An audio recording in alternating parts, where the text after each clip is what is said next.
Good afternoon, ladies and gentlemen. I'm David Rooney, the publisher of the Revelstoke Current, and welcome to In Conversation, our periodic discussion of public affairs with public people. And today, Saturday, August 16th, talking with MLA Norm MacDonald, who's rolled into town to join in the political saw-off with Mayor David Raven and enjoy parts of homecoming. Yes, and it's incredibly active. There's so much going on and so much to do. I have to, first off, come clean and say I lost to his worship today in the saw-off. He beat me fair and square. As Mr. Rooney pointed out, we even had a head start on the sign, and that didn't help. So I guess his forestry background put him in good stead for that.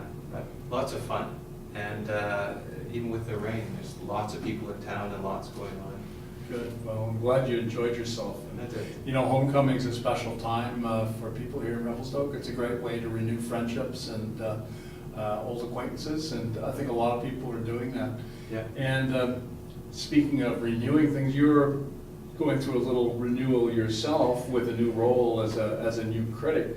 You were forestry critic for the official opposition, and now you're one of a number of people who are handling the very large and important energy and mines Yes. portfolio. Yeah, especially with recent events, it's become an area that is really prominent. I enjoyed forestry very much. I was there for 5 years. When you come into these critic roles, you really have to learn. You don't have, it's not like a minister where you have the support of these ministries to give you information. You really depend upon people that come and volunteer time to educate you on issues. So forestry was a wonderful opportunity to learn about something that's critically important to the area that I represent. And for energy and mining, of course, it's the same thing. It's actually the critic role that I asked for. It's of course we provide, Revelstoke provides an awful lot of the electrical power that the province uses, and Kimberley with its history in mining, the opportunity for mining in other parts of the riding. It's again a fascinating economic critic role. So looking forward to it. How many people are involved in this portfolio, and why has John Horgan, the new leader of the opposition, chosen to use a number of different people in this role? Well, John Horgan was the energy and mines critic, and his specialty probably was electrical power, BC Hydro. He has a background working with power with the Columbia Basin Trust, and so he handled that area for a long time. He's put a number of people into positions that are basically within one ministry for liquefied natural gas, which the government has, of course, spoken about endlessly. He's put Bruce Ralston to work on that and to be the critic for that area. Adrian Dix, who was the leader, is taking on the BC Hydro critic role. And then there's another person, George Heyman, who people may be familiar with the name. He was well known as a labor leader. He's doing green economy amongst other critic roles that he has. So we will work together. My focus will be mining, but also overall energy policy, and we just have to work together, which is not a difficult thing to do. No. When I was as forest critic, I worked closely with a member from Vancouver Island, and we shared the role easily. In many ways, it makes it more enjoyable because you have other people that are. That was Bob Simpson, wasn't it? Well, it was. This was actually Bill Routley. Bill Routley. So Bob Simpson was the critic before me, and then I worked with Bill Routley, and he was with the IWA and Steelworkers before becoming an MLA, and was representing the Vancouver Island riding. So. Well, you Now, you just started this role a couple, 2 or 3 weeks ago. Yes. And already you've got your teeth stuck into something fairly major with this Yeah. disaster in Mount Poly. Yeah, so I mean, the criticisms that we had in forestry were the same criticisms we would have within mining, that the safeguards that you have in place that the provincial government is responsible for, you know, they're responsible for compliance, for enforcement, for setting the regulatory regime to make sure that things are done properly. And in forestry, they cut staff significantly. The promises of strict enforcement were just not met with deeds. You know, when the government, when the BC Liberals took over in 2002 in forestry, they were talking about $1 million fines and people going to jail if they broke the rules. Well, none of that happened. It has in many ways been pretty loosened, and the same criticisms we had with mining. Inspections since 2001 are down to half what they were. About 25% of the staff that used to do this work, inspecting mines, inspecting tailing structures, are not there anymore. So we immediately had concerns around the amount of site visits, whether there was rigor. But with Mount Poly, it's not only the fact that there's fewer site visits, but when they had the information, there seems to be no rigor to trying to enforce compliance with what you would expect would be proper. Because the minister has said, Bill Bennett, who is the minister responsible, has said that he knew there were problems at this tailing pond. Yeah, if I can just remind our viewers for a minute, Mount Poly is a fairly large mining operation in the north and had a huge tailings pond that was built behind a massive retaining wall. And this is some number of years old. And on Monday, August 4th, that retaining wall simply dissolved and broke and released millions of liters worth of wastewater and slurry, which is a fine silt that contained a large number of mineral residue. Some of it toxic, but the levels are debatable. Into Hazelton Creek, Poly Lake, and a number of other lakes and creeks that in the Caribou that eventually feed into the Fraser. Now, as I understand it, Norm, there were at least 4, maybe 5 warnings given to the province about this retaining wall. So what Minister Bennett is saying is that only one of the warnings was about the actual tailing ponds, that there were warnings about a number of activities. I mean, the mine opened in the 90s and then closed for a period of time because copper prices were down. And then as copper prices came up in 2004, 2005, it reopened. And because prices were good, they applied to increase production. So the mining ministry gave them permission to expand the operation. But the tailing pond was designed for the size of operation that smaller. So it was intended to be a closed system where the water was never put into creeks. And of course, as they increased operation, they ran into problems with what to do with the tailings, and they built up the walls.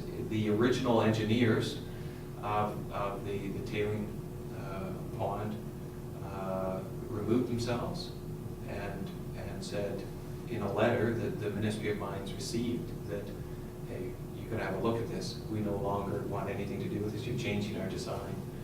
And so the ministry that is uniquely responsible for setting the rules and regulations and for making sure that they're enforced knew that there was a problem and knew that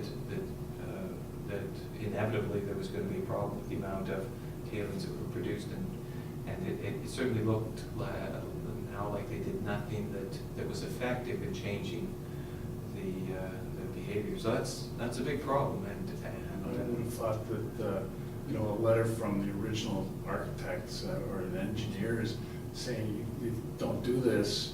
Yeah. If you change this, we're stepping away, would be a huge warning flag to the ministry. Oh, it has to be. You see, we depend upon the provincial government to make sure that these things that are engineered to not fail, don't fail. Like there wasn't an earthquake, there wasn't a typhoon, this simply failed. And it's like, people have to think of it like a building collapsing, or a bridge collapsing, or a BC Hydro dam collapsing. I think our mindset has to be that can never happen. Like, bridges do fall down, Sure. but the way we think of it is that should never happen. And that's the same way we have to think about this table. And perhaps the way to think of it is, so like you get having a great moment, one of those holes that open up underneath roadways and Yeah. sinkholes. Yeah, It's like a sinkhole, you just don't know it's there until suddenly your car falls in, yeah. or your house disappears. Yeah, so this, like I say, this is one where politically, I think there has to be a lot of pressure to make sure that the government doesn't step away from it. In my opinion, the minister should resign. That's what I think. I think that would be the honorable thing to do. There has to be a political price. Now, what I think will happen is John Horgan was in the area. He said there needed to be an independent review. I think that's the direction the government is going to move in. Okay, so we have to get the particulars of how independent it is, what their time period for reporting out. We need to make sure that they're doing inspections on other tailing ponds to make sure that of the 60 or so that are in the province, we don't have others that are potentially problems. And then we have to rebuild public confidence in our ability as a province to regulate this activity. Well, this is not something you can simply ignore and go about business as usual. It speaks to a real weakness in our regulatory process, and if we can't keep communities and the environment, even more importantly, the environment safe, then something really has to change. I think, fortunately, or perhaps we need to wait and see what happens. But Interior Health says that water quality in most of the areas that were affected is safe. And I think today they've even issued a release saying that sediments in some of the creeks show they don't pose a risk to human health. However, interestingly enough, unless I'm mistaken, which is possible, but I don't think so, they also said that the levels of minerals in the slurries, the sediment could still affect wildlife. Fish, yeah. So I mean, I think the public will view anything that's coming out of government as skeptically as they should. I just think that people are going to be cautious believing a government that said that these tailing ponds were safe. I mean, it's only less than a year ago that Bill Bennett was in Ottawa talking about a project that the federal government had turned down, Taseko, near Fish Lake, and he was saying, no, we have world-class technology to make sure that these tailing ponds never fail, and he used Mount Polley as an example of this world-class structure. So I think that people are quite correctly going to be skeptical of anything that comes out of the provincial government. They're in full damage control. The likelihood that they are going to allow all the information to come out is not very high. They're going to be trying to control information, and we need to push the government to release documents, to be held accountable for for the failure. That's how the system is supposed to work and has to work. Well, interestingly enough, and it's interesting that you bring this up, is a big question is how, if and how this might affect the salmon one, because there are 32 million sockeye on their way up the Fraser, just Yeah. starting their run right now. And a lot of those are gonna be up, they're gonna appear in those creeks and rivers, and, you know, nobody knows if they're gonna affect how they'll affect the fish if they do.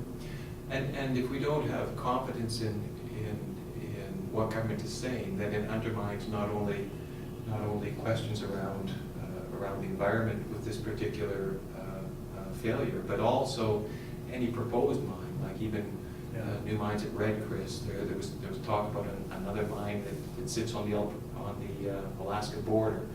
Like all of these now suffer from concern around whether the projects go ahead in a way that's environmentally sound. So we have a long way to go, and my job as the critic is to make sure that the government is pushed and held accountable. Well, I think that's a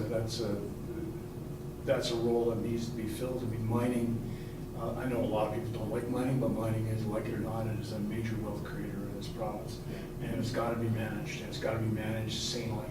Yeah. And safely, and that can only be done if there's some real oversight. Yeah. Well, Government. you know, very often mining is something that's debated in areas. I know in the Lower Mainland they were talking about coal, but the amount of wealth that is generated in the southeast from coal is huge. And Kimberley hasn't been operating for 10 years, but for 80 years Kimberley operated, and probably is responsible for much of the development in the southeast, in terms of railway lines, in terms of the trail smelters. All of these things came from a deposit that put in between $20 billion and $80 billion, depending on, you know, if you factor changes in the value of money and things like that. So it's mining done properly can give you good, very well-paying jobs, and you know, can be really useful for an area to develop, and like I say, Kimberley's a great example of that. And forestry is the same thing, and we started talking about mining, but also forestry being one of the developments this year, and this is related to the whole regulatory regime issue, is we've had 2 timber mills, sawmills blow up. I mean, imagine Downey going kaboom sometime. You know, we've had fires there in the past, but real full-blown explosions that kill people. You know, there have been 4 dead total in Lakeland near Prince George, and then Babine at Burns Lake, with I think about 40 or 50 people who were injured in those two explosions. And all we've seen, there have been no criminal charges coming out of this, if I'm correct. Oh, you're right. I don't think there are any criminal charges coming out. The government's saying, oh, well, nobody's to blame, but I know that the Babine Forest Products in Burns Lake was assessed $760,000 in fines. Yes. And then a certain amount of money, I think, for damages or costs. And I don't think there's anything come out yet about Lakeland. Yeah, so a couple of things with that.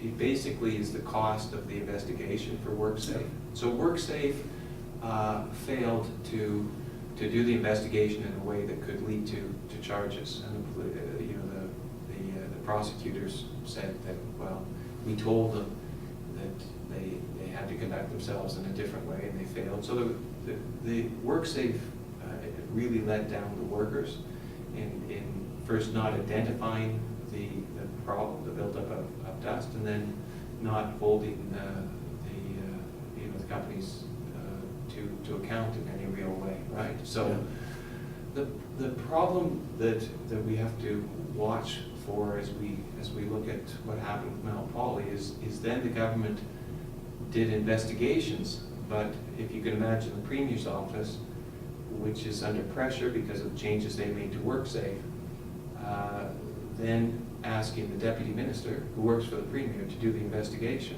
You can imagine that one of the things that deputy minister is going to be doing is they're going to be protecting the premier. Sure. And so, in a number of cases, we've seen where that's how the government does the investigation, and that's what happened with these mill explosions. Sure, and I mean, the head of WorkSafe BC, I think, was canned as a result of that. Yes, and though they were retiring anyway at that time, so really, you don't really have anything that holds people politically accountable for what went on there. You had a government that changed WorkSafe BC in a way that was criticized as being removing the rigor, and secondly, you had two events. One should have triggered a change in behavior, right? Mm-hmm. To have two almost identical things happen in short order speaks to again a failure that you would think government would have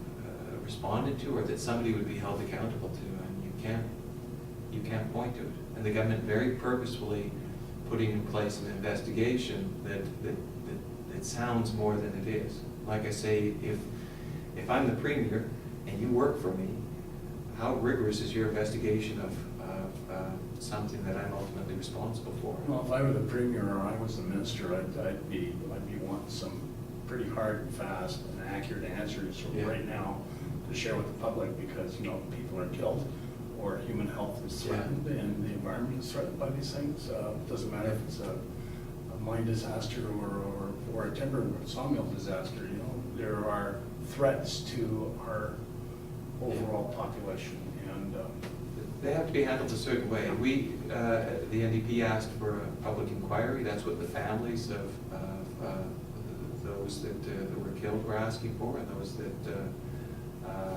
survived Burns Lake. They wanted a public inquiry. They wanted everything. We're not seeing that. We're not seeing that, and we still have to wait to see what we get out of Mount Polley, where thankfully it doesn't look like anyone was killed, right? Like we were very fortunate there. Nevertheless, it's a massive failure that we need to make sure it doesn't happen again. And the only way to do that is to really get to the bottom of it and fully understand what took place and hold those that are should be held accountable. I'd like to move on to Sure. another failure, and this is one that I think a lot of parents and children are going to be interested in, and that is what's going on in education, and why hasn't this strike, lockout, whatever you want to call it, why hasn't this been resolved? I mean, schools are going to reopen. They're supposed to reopen in about 2.5, 3 weeks, and nobody's home. Yeah. So it certainly, June was very difficult for not only families or educators, for the system as a whole. Like public education, I'm a teacher and a principal, so to me, public education is one of the things that is most important for our government to do properly. Right? It's a great equalizer. It allows people to reach their potential regardless of the wealth of the family, and so it has to be done properly. And British Columbia has an enviable record of doing public education really well. But as we come into September and the schools still, we're not sure if they're going to open. It's a concern. Now on the positive side, it looks like a very well-respected labor mediator, Vince Reddy, who's been successful with a number of these labor disputes, is looking at becoming involved. He terms it as monitoring the situation. I'm hopeful that means that there's an answer that's potentially there. I mean, Premier Clark, she has, since her days as the education minister, has waged a war on teachers, and I don't think that's an overstatement. It's constant provocation. What we do know from court documents is that just prior to the election, the negotiator for the government admitted that it was their intention to provoke a strike prior to the election, not to get a better deal for government. It was simply to create a crisis that they could use politically going into an election. And so that's the background. There's been, going back to 2002, where the government imposed a contract in a manner that the courts deemed as unconstitutional. We have behavior by the BC Liberals and Premier Clark in particular that is provocative, and courts have ruled as unconstitutional, that the government isn't bargaining in good faith. And now we're in this place where we lost most of June, and it's uncertain as we go towards September, when school should be starting. And there's only so long that you can play with a system before you start to do permanent damage, and it would just be so wrong if that's the outcome here. Well, one of the things that concerns me is the damage, precisely the damage that this does to the public school system in this province. And I gotta wonder what is going through anybody's head in government or out of government when it comes down to this. How many people in BC Liberals have children who are in the public school system? How many people sitting in the government side of the House have their kids in public school? Well, certainly if they do, they must be deeply concerned about what's going on, unless they're in such a minority that they don't care. Yeah, I mean, for government, there's an awful lot of talk about the economy, but when it comes down to it, whenever the jobs numbers are poor, the Premier will say, well, there's these factors we don't control, which is true. The primary work that government needs to do well, that it controls, is healthcare, which it spends most of its money. Second is education. And these are things that the government controls, and they need to do those jobs really well. I think you could accept that governments are sometimes, in a jurisdiction like BC, you're swept along by economic factors that are outside of one jurisdiction's control. But public health, public education is predictable in many ways, and you should be managing it properly. There are students that went through, since Premier Clark was the education minister, they have gone through their whole school experience without the class size rules, the composition rules, the supports that really should have been there. And I mean, as a teacher, I've been in front of a class. You need certain supports to make what can be complex classes work. You just need those supports. Sure. Otherwise, you can't do the job that you should be doing for students. So that's not in every classroom, right? Many of them work just fine, but there are places where there are too many students. There are classes here, classrooms here in Revelstoke, where there are 3, even 4 kids who require assistance. And there just isn't the funds to provide that. And government has to, I mean, that relationship with teachers has to be really solid. There has to be trust. And over the past 10 years, it's broken down because it's like many organizations, the actual people on the ground that are doing the work are the ones that are going to be able to tell you whether something's working or not working. And very often, what you would see in education is a government trying to impose something without thinking it through. And an example would be, Act Now, where they were going to impose, suddenly physical fitness, but they hadn't really thought through how it would work. Whereas if they had talked to teachers, teachers could give you good practical ways in which you could achieve what you wanted to achieve. But too often, government is just It's just, I'm not even sure that they actually care if it even works or not. They just want the sound bite to make it sound like we're doing something. And so the relationship with teachers has to be strong, because there has to be coordinated work if you're going to be getting the most out of the money and the resources you have. That's right.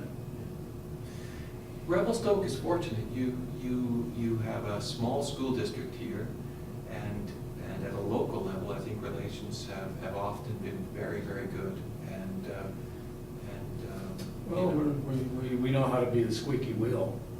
Yeah. You know, I mean, and you know, say it's an old adage, but the squeaky wheel does get the grease from government. If you know, and if you're careful to build a good relationship, you know, and our public school board has been very good about doing that.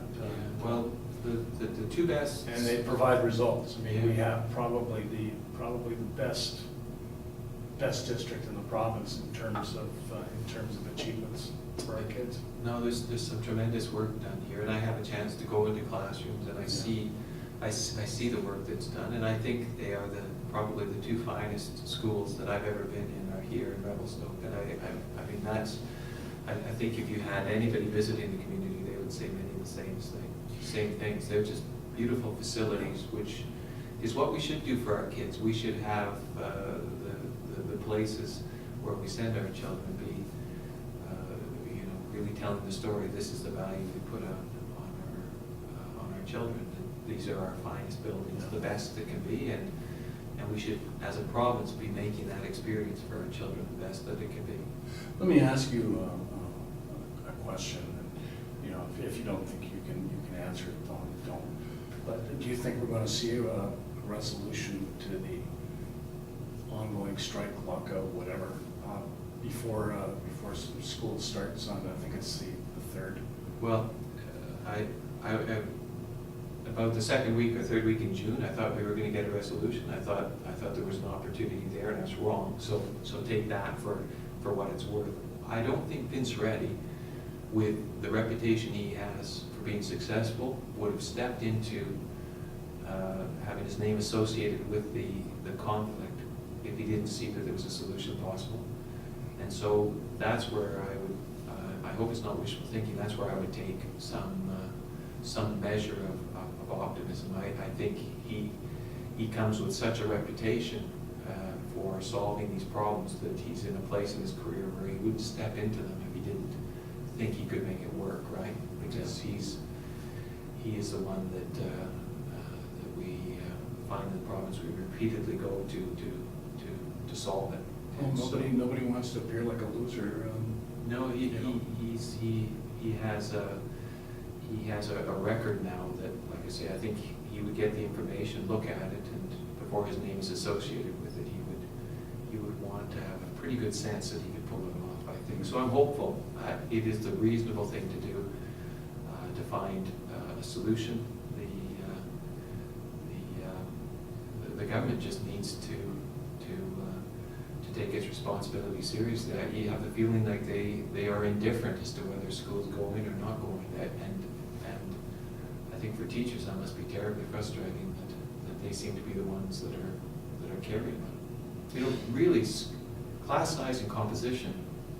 If I was the Minister of Education, I would think that is what I would be fighting for, right? Not leaving it to teachers to fight. Like I would be fighting to get the best conditions for teaching, so that I get the outcomes that I want for our children. Well, let's hope that the Education Minister, Peter Fassbender, has a change of heart or something before September 3rd, and maybe we'll actually see some progress. Hopefully. Well, let's move on from there to, give me, it's summer, you're not sitting, the House isn't sitting, of course. We will talk about the legislature and what's coming ahead. But first off, what are you hearing from constituents this summer, or is there much on the minds of people in our riding that? Well, summer is always a time where our summers are so short, and it's been so beautiful. I think people just really take advantage of the time to see family and visit and enjoy getting out in the backcountry. This time of year, what we will hear is certainly, we always have healthcare issues that come up. But we hear, of course, about the TransCanada, about safety concerns, about issues around the TransCanada. That comes up a lot. And then we also hear about very often backcountry roads, if there's access issues or if there's problems with that. And then of course you're always watching the fire situation. Mm-hmm. And in this riding around Canal Flats, we've had fire issues, but I have to say for Golden and for Revelstoke, despite the weather, it looks again like we're, that things are going to go through the season, hopefully without anything too big. And Back in July, I would have thought, we were bound to have one good thunderbumper, and we were going to have a major forest fire here, and we've had nothing, not even a single tree going up. Which is kind of so reassuring, I suppose. Hopefully we're not cursing ourselves here, but so far it looks like we're going to get through another fire season without major problems in this area. Like I say, around Canal Flats, there's some fairly big fires. Well, I remember the fire in Canal Flats back in '84. Yeah, it would have been 84, maybe 85, yeah. And they evacuated the entire town. Everybody's living in the community center, the gym and school gyms in Kimberley. Yeah, that was quite something. That was huge, and you can still see the effects of that on the hillside. Yeah. Of course, the biggest restaurant in Canal Flats was named I think the Fire Stop or something like that. Yeah, it was a big event there, and I think we all, there's all different times fires come through. Well, let's move ahead to what's coming with the legislature, which could be flaming hot, I hope. Yeah, the session finished in the spring with some real fireworks over changes to the agricultural land reserve, and I think as we come into the fall session, which is going to happen this year, which is wonderful, we're going to say October and November. Cross my fingers if it does. Yeah, so that's a good opportunity. It looks like probably two bills. One will be the tax and royalty regime for liquefied natural gas. Now, this was promised a year ago, so it's late coming, and it of course is the signature promise from Premier Christy Clark to develop a liquefied natural gas industry. I think most people knew that an awful lot of what was being said was, Mike DeYoung, who's the finance minister, calls it aspirational. Mm-hmm. So that's a pretty polite way of saying it. She talked about 15 or 10 or 15 LNG plants. She talked about an opportunity fund of hundreds of billions of dollars from tax and royalties. She talked about $1 trillion in economic impact. At the time, I thought that was wildly misleading to be talking about that and to be talking about debt-free BC. The natural gas has changed a lot over the last 10 years, and it will change a lot more over the next 10 years. The pricing structure that Premier Clark was dependent upon in Asia was likely never going to stay the way it was, and it hasn't. It has changed dramatically. And that pricing structure means that anything that was suggested could be possible is likely pretty marginal. I think we could see one, maybe 2 LNG, but I think the government is backpedaling pretty quickly in terms of what is likely. So that'll be something to watch.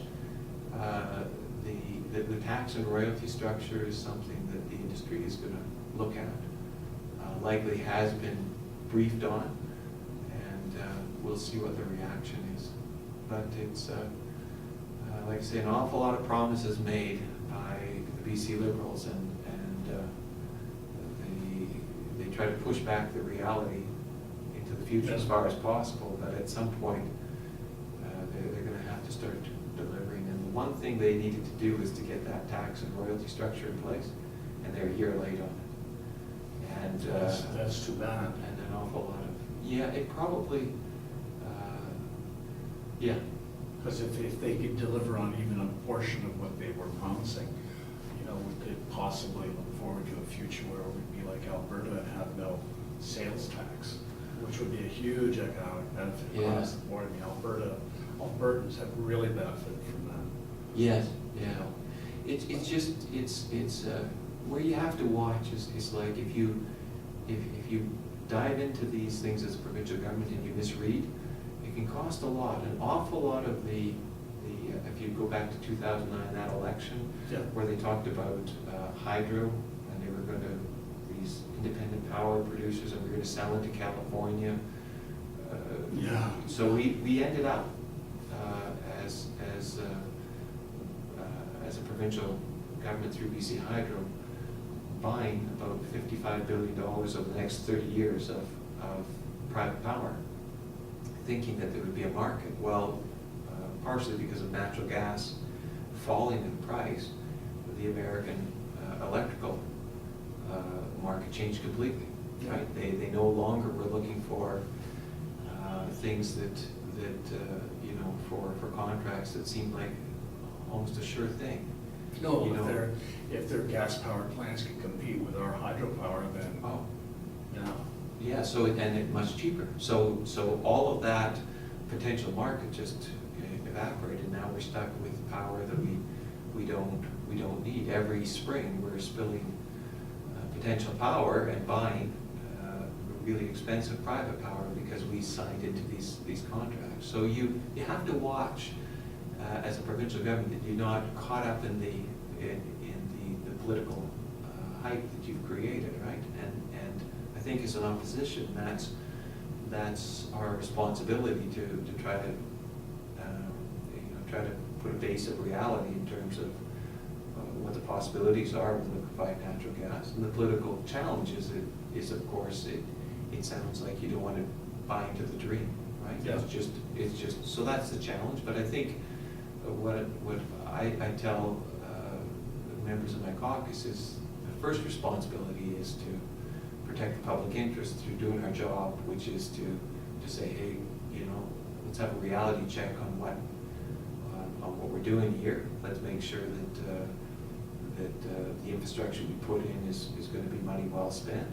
That the deals that we make are deals that are going to provide the ultimate benefit, and that we're honest with people in terms of the realities that are here. I mean, Premier Christy Clark is promising debt-free BC when the debt is growing fastest ever. Since she became premier, we're up heading towards 70 billion. Right? These are big numbers. Since when the Liberals took over, it's 33 billion, and it was really in the last while that it's taken off. And then on top of that, you have a further 100 billion that is part of the contractual obligations, like with the IPPs, but with other P3s as well. So that's the reality. And to talk about the possibility of 100 billion in the future, well, how real is that? And do you make decisions assuming that you already have money like that available to you? I just don't think that's sensible.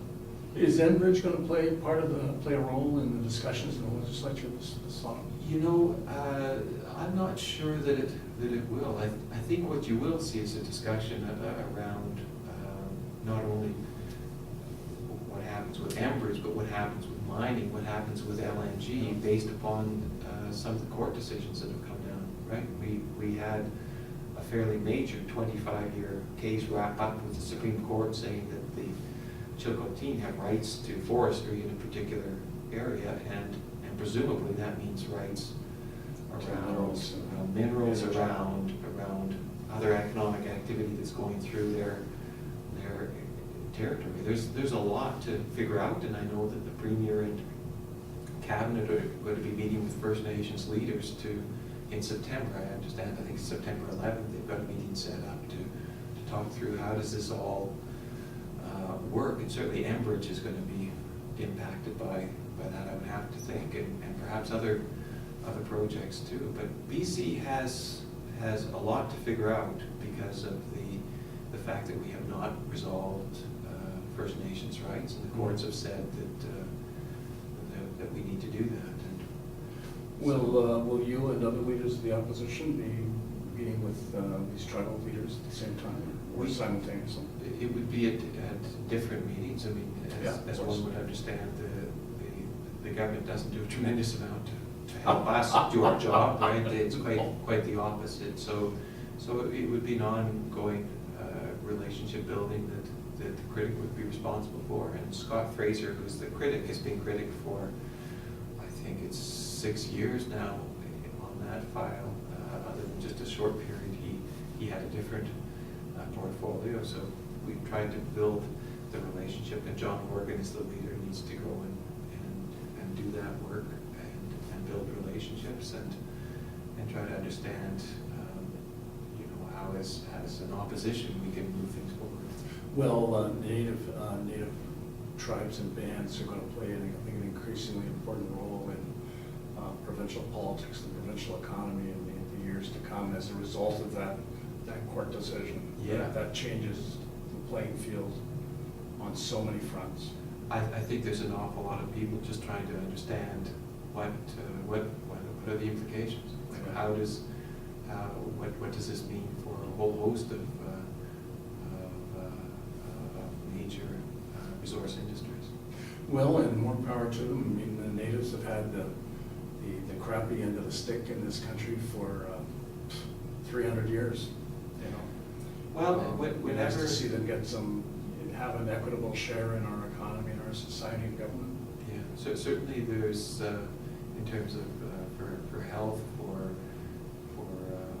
poverty, there's a disproportionate amount of hardship that First Nations face, and there's opportunity, I think, to do things better. I mean, we describe it as a challenge or a problem, but as you know, those are also opportunities to do things better. And I think certainly there's many First Nations who look at the opportunity and think that it's a chance to keep wealth in the interior in a way that perhaps we haven't in the past. So, okay. Well, Norm, thank you very much. Well, it's pleasure to speak with you as always. Yeah, it's always a pleasure, and thank you for the opportunity. My pleasure. Yeah. And thank you, ladies and gentlemen. That concludes this edition of In Conversation. Our next guest will be MP David Wilkes, and that'll be taped on August 22nd. Thank you very much. Thank you. Bye-bye.